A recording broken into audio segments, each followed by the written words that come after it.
Today, we're going to uncover the life, the faith, and the powerful lessons from James. So stay with me, because this could change the way you see your trials. Let's begin. Welcome to God's Kingdom, where every story brings you closer to God. Welcome to The Explainer. Today, we are diving deep into a single, incredibly powerful chapter of ancient wisdom. We're talking about James chapter 1. Seriously, this text offers a radical way to think about and handle life's biggest challenges. So, let's jump right in. You know, it's a question that every single one of us has asked at some point. Why is life so hard sometimes? Why do we have to face these struggles, and what are we supposed to do when we're in the middle of them? Well, this chapter tackles that question head-on. And let me tell you, the answer it gives is probably not what you're expecting. Instead of seeing problems as something to run from, James gives us this totally different and honestly kind of shocking perspective. Pure joy. Just let that sink in for a second. When you're facing all sorts of challenges, the advice is to think of it as pure joy. It's a wild thing to say, right? But the reason behind it is where the real power is. So here's the core idea. According to this ancient text, the whole point of a trial isn't to break you, it's to build you. It's a tool for your development, not for your destruction. But okay, how does that actually work? Well, it breaks down into these 3 stages you see here.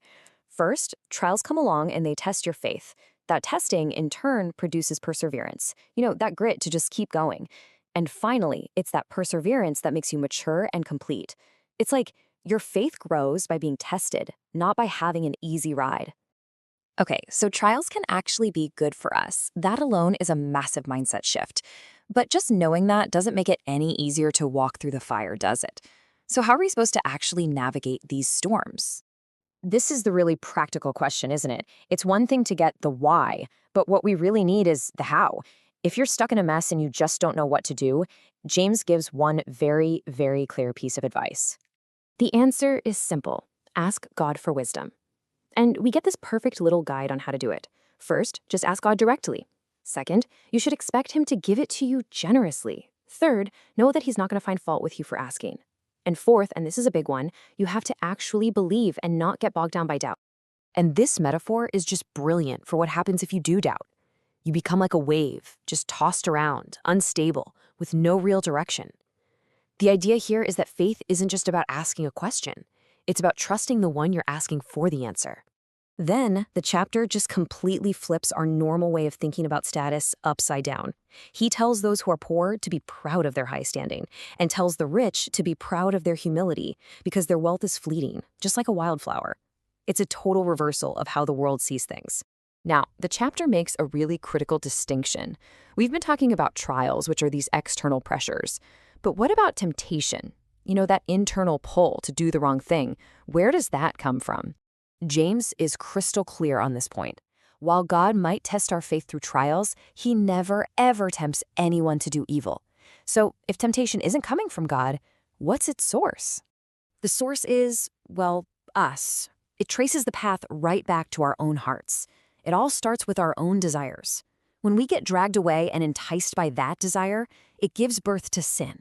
And sin, when it's fully grown, leads to spiritual death. The battle, it turns out, starts on the inside. And this brings us to what is maybe the most famous and practical part of this whole chapter.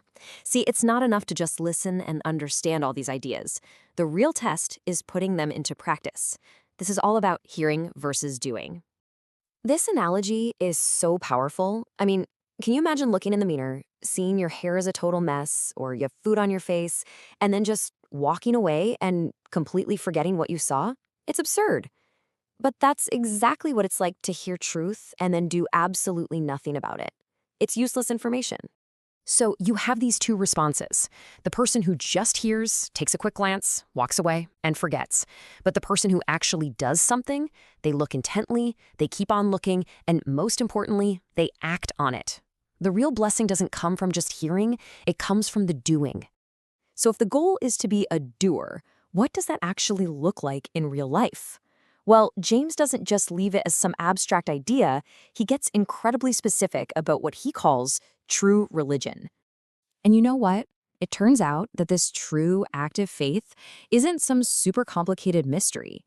It boils down to 3 really practical things: controlling what you say, taking care of the most vulnerable people around you, and keeping yourself morally and spiritually clean from the world's corruption.